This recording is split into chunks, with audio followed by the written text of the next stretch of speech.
world here. Now, September 2nd this year, 2020, marks 75 years since the end of the Second World War.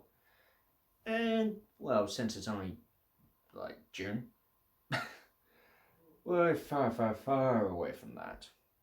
But I do have, well, recently acquired one of those wartime beauties. Can you guess what it is? Let's unbox it. Okay, before we get started with the unboxing, I'd just like to point out one or two things. One, these Hornby Q1 locomotives are not that easy to come to, well, get your hands on these days. Especially in New Zealand, it's a right pain. I think Hattons might have 8 or 9, but they're nowhere in good condition as this one. This one's actually got all the pieces, all the detail. So that's good. And it's actually a decent runner. Conditions on the others, on say Hattons, you got missing pieces, couple of broken bits, and poor running, which is not ideal. Now, I paid the princely sum of 200 New Zealand dollars, which includes postage, I might add, from a modelling mate who's in Wellington. And by modelling mate, I mean proper skilled. And ironically, and iconically, and a bit of irony for the year and all, he models wartime to post-war big full grouping. Now, I not only don't have the sleeve thing, but it's the old, what looks like the old solid polystyrene block before everything went into blister packs like that. But like me, he got sick and tired of that, so he did this. Chopped it. I like that. Now, let's have a look at the detail. Now, before we continue on, I'd just like to quickly point out, he personally weathered this locomotive. So, as usual, let's start with the tender. Been a while since I had one that has a separate tender, but here we go. Quite a nice coal load there. I mean, beautiful coal spill at the side there. Beautiful work. The coal spill here is beautifully done. Nice little water spill detail, if you can see with the light. I do like that.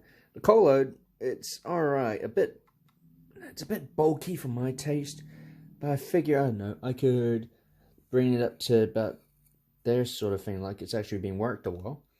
We got the cab doors, these things. I don't know what the heck they're called. And, yeah, it's all shiny, because when I got it, I naturally gave it a good once-over. And I found out there's no tender pickups.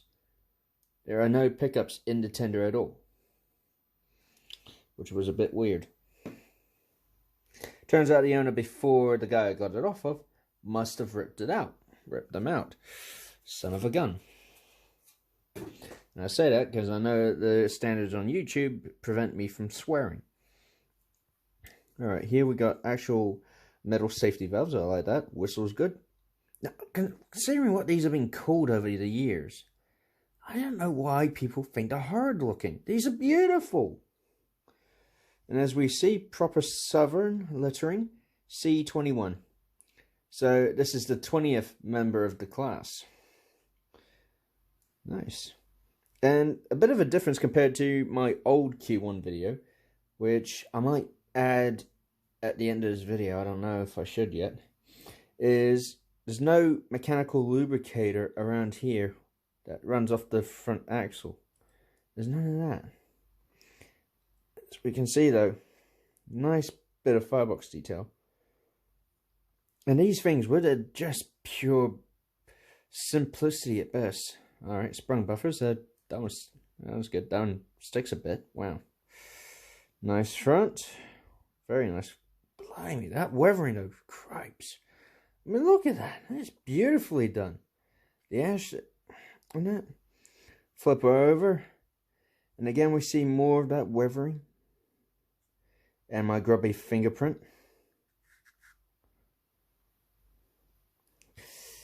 And the pipe work and all that, it never stops to amaze me.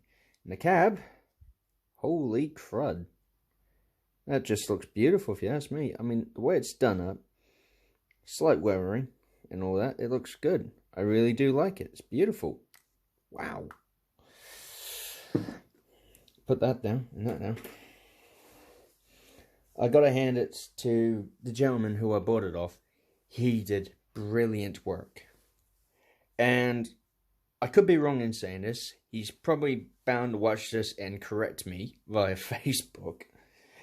But I think he gets somewhat commissioned by other modelers to do work and gets paid for it. I mean, that's a job I would love if I had the skill set. But since I don't, I'll stick with my day job and enjoy modeling in the evening. Now, if I can actually attach the tender, there we go. We can see it in full, and I love that. Let's get it on the rails and running, shall we? Okay, here we have the locomotive on the track, and it actually looks pretty good. I mean, there's a bit of a gap between the tender and loco, but that's accountable. Now let's just have a quick see how she rolls.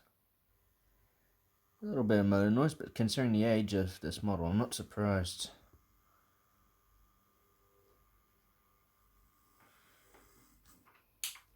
And this is loco pickups only, no tender.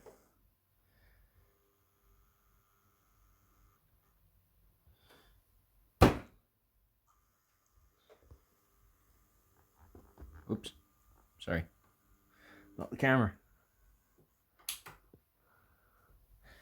Okay. Clearly the pickups need a bit of a clean. But when I first got this, I did have to pretty much give it a full oil up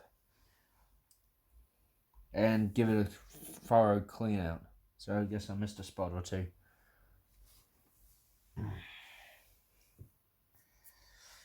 But hopefully when I get her on the club layout with I'd say a reasonable size train, hopefully she performs a lot better.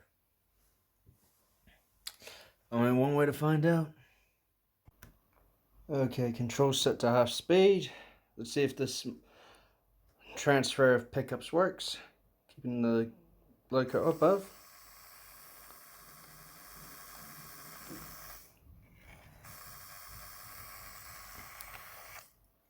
Sweet.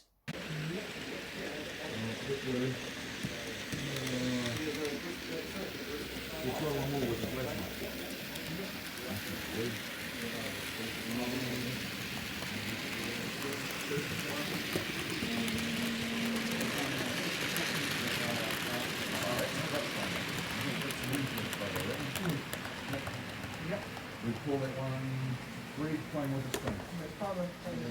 Don't playing with the string. No. We're playing with the string. No. Connor playing with the string. The air playing with the string. No, good for it. Right. Okay, if you're happy, then go and stick your fire up.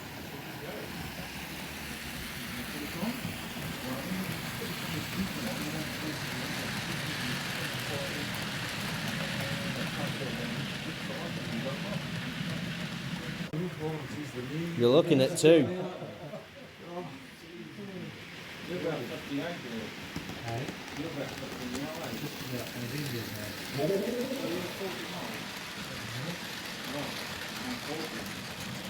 Wow.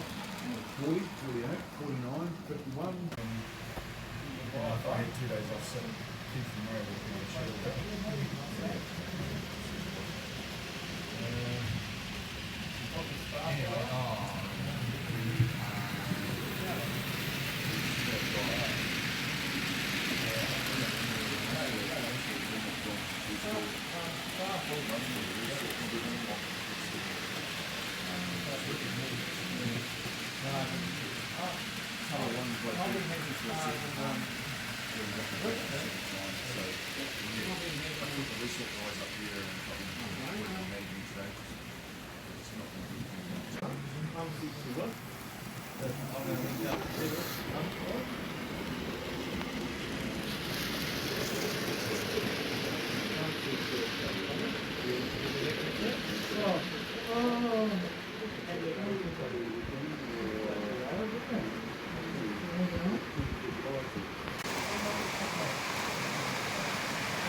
Oops.